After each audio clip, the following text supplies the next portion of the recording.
Well, here I am at the Municipal Water District headquarters, where today they're having a training session. Anybody connected with the water, from marinas to the marina workers to everybody on the Quagga Mussel. And the main man here that's going to sort of direct it is Bill Zook.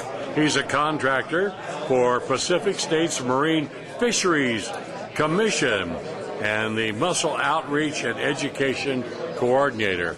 As you can see, they have a huge crowd here. About 75 are in this particular class. It starts at 10 a.m. and it'll go to probably about 3 p.m. this afternoon. We're going to have an indoor session right now. I'm just going to do the highlights of it, and then I'll be back at 2 p.m. for the outdoor exhibits on it. So we're waiting for it to start, and the first one will be Bill Zook. Actually, I'm going to just read a brief paragraph here that I have about him. Bill is a retired fisheries program manager for the Washington Department of Fish and Game and Wildlife. He now works as a contract consultant for the Pacific States Marine Fisheries Commission and is responsible for zebra, quagga mussel outreach and education in the western U.S. With the WDFW, he established Washington's Aquatic Nuisance Species Program in the mid-90s, a program now considered to be a model of the rest of the West. He developed the Watercraft Inspection and Decontamination Training Program in 2004 and has conducted dozens of training since. Bill lives and works in Olympia, Washington. So I'd like to give him a round of applause for Bill's history. Such a good turnout. I want to thank the district and Travis and Mike in particular for inviting me to attend. Can you hear me okay in the back? Yes. I hate to use the microphone, but I've got a little bit of an airplane cold kind of thing that's coming on, so I get a little scratchy at times. I'll try to keep my voice up, but I'm depending on you in the back to raise your hand and signal me if you're not hearing everything I say. A little bit sorry that we don't have a bigger screen to project this for you in the back. We tried to darken it as much as possible so that you can see it. You may be able to move your chairs. Those of you who are seated at a table may be able to move some chairs up and get a little closer if you're having a hard time seeing, because this is real dependent. This whole training is pretty dependent on the visuals that you'll be seeing today. I'd never been to Big Bear before this trip, and I'm especially thankful for the invitation to come here because it's a beautiful place, and I'd love to come back. It's very important, as you all understand, in the district and the marinas here seem to be doing a wonderful job of understanding the importance of this issue, particularly since the proximity that you guys have to the Colorado River and the other infested area, connected waters to the Colorado infested areas in Southern California, and the fact that you're a headwater system. So if it gets introduced here, it's not a matter of moving by watercraft, it's a matter of moving by downstream drift that every downstream area will become impacted eventually. So it's very important. Today's program or training is funded by Pacific States Marine Fisheries Commission. It's the outfit that I work for, and I'll talk briefly about that in a minute. The Bonneville Power Administration, another curious sponsor of this training, since it's a Columbia River operation, and we don't have mussels in the Columbia River yet. And the U.S. Fish and Wildlife Service provides the major funding for today's training. What we're planning to do today will take about 4 or 5 hours, and it really is designed to be very interactive training. So a lot of the burden falls on you guys to ask questions. There's no such thing as a stupid question here. So ask any question that you want. Some of the district folks have had some training already. But marina, how many are district folks? Would you raise your hand? People working for the water district? And how about marina operators or marina employees? Anybody else? Are there any federal agency folks here?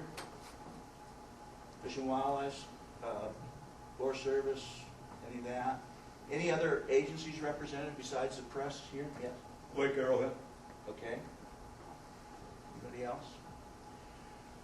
Okay, well, we're going to, again, the time will depend on the questions and the interaction that we have together, and I hope that there's a lot of that, because the best trainings really emulate from a give and take, back and forth between us.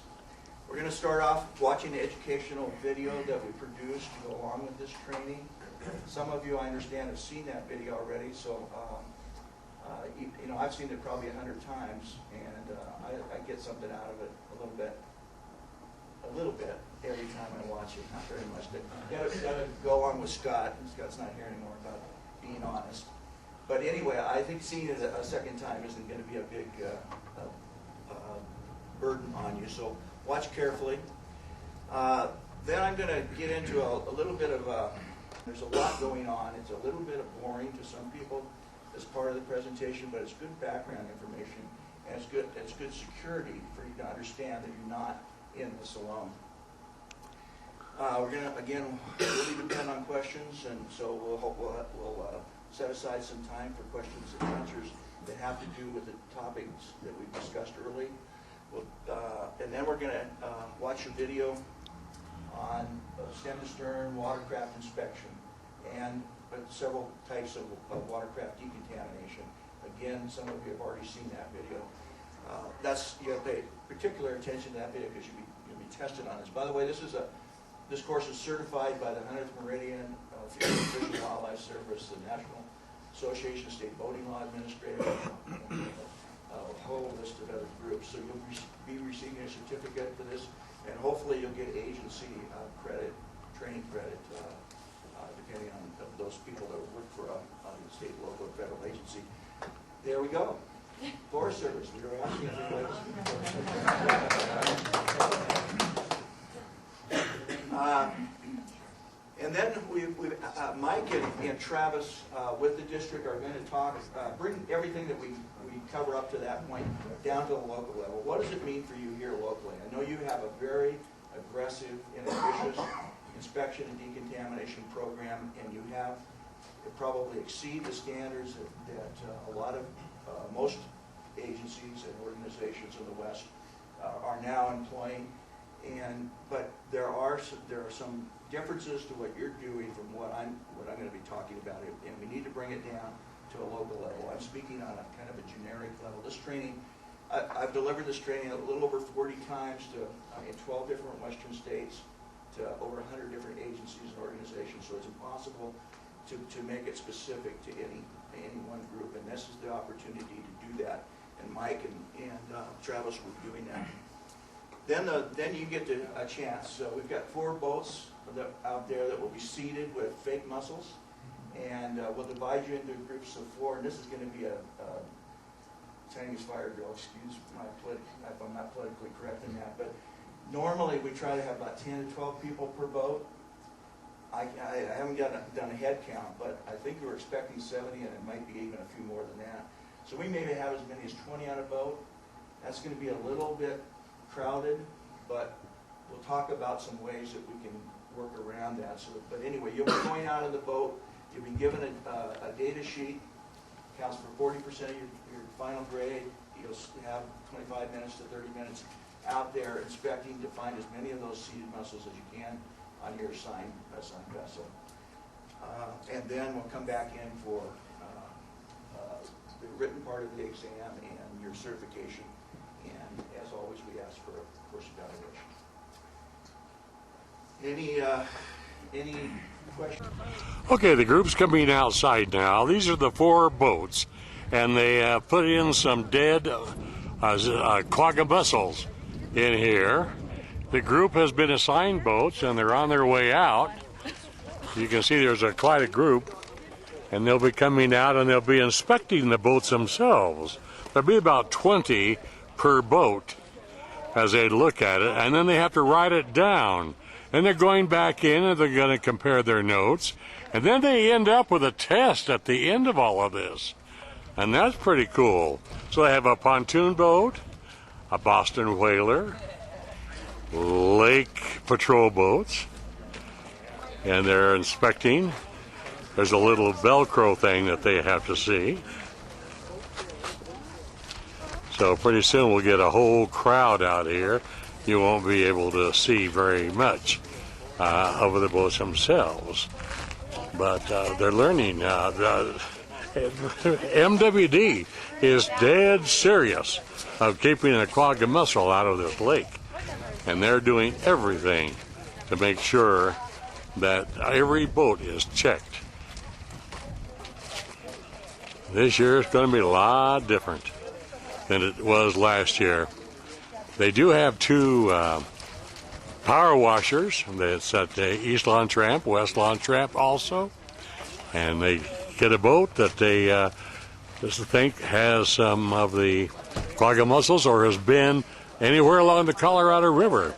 The Colorado River from Lake Mead clear down to Yuma is infected with quagga mussels. Every lake, Lake Powell, Lake Havasu, Lake Mojave, all up and down, Lake Mead, of course. And they're all just infected. So particularly any boat coming from Arizona is really important. So as you can see, they're just looking around and they're having to inspect it. And they know how many of the dead mussels have been put on each boat.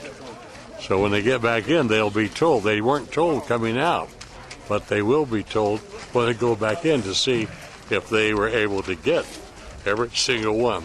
Now, it's not only the boats, but the trailers are just as important because there's a lot of areas on the trailer that the quagga mussels can get. So this is really, really important that they do a very thorough examination. Now, during major holidays like, well, the Memorial Weekend isn't a big one for boats, but you'll get like the 4th of July, and you're going to get lines of people waiting to get their inspection. And you can see they have blue sheets, and those blue sheets they have has to be filled out. Each boat will have a blue sheet, and it's turned over to the MWD staff, and then the information on each of the blue sheets go into a database, so they know whether this boat has been. This is a lot of extra work for not only the MWD staff, but a lot of work for all of the marinas, all the people working at the marinas, all the people at the launch ramps. I mean, it's going to take an army this year to make sure that no quagga mussels get in here.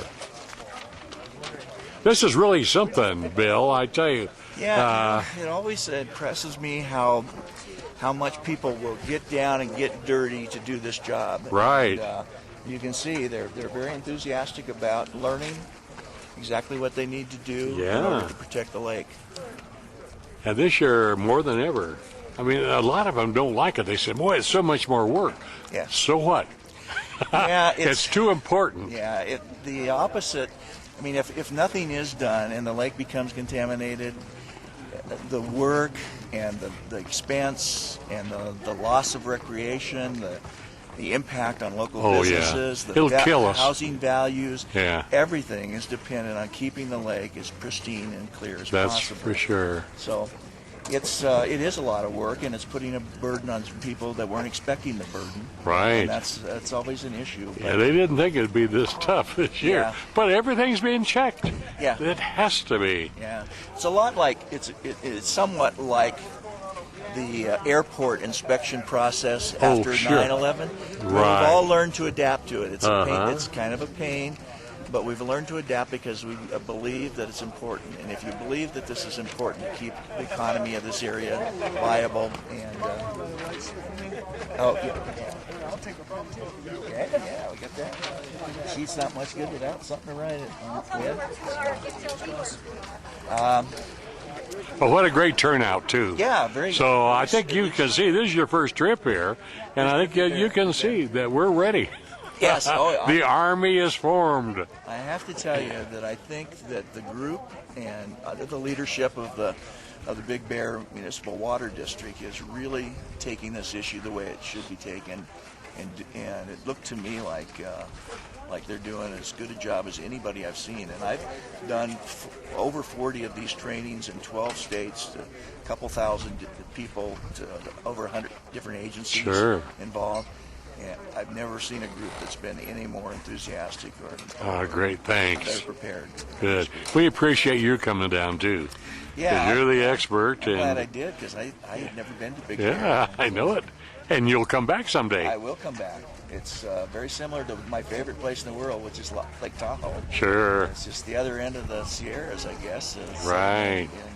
We're having a lot of problems too down in the like the San Joaquin Valley. I don't know if it's ever going to get to Salton Sea or anything, but we've got the aqueducts coming from the Colorado River coming in, and boy, that Colorado River is saturated, just invaded by all the mussels. And every connected waterway that takes water out of the Colorado River for water supply of any type, or recollection and redistribution of water for water supply purposes, all of those waters are affected. And that's what can happen if mussels were to get into Big Bear Lake, because it's at the head end of the drainage.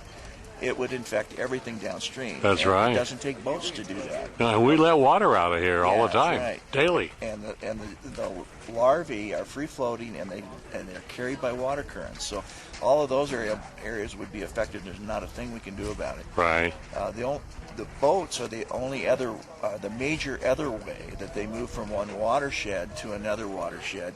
They have to have an assist by boaters or recreational equipment or construction equipment people constructing marinas or something like that. Sometimes that barges come from different areas.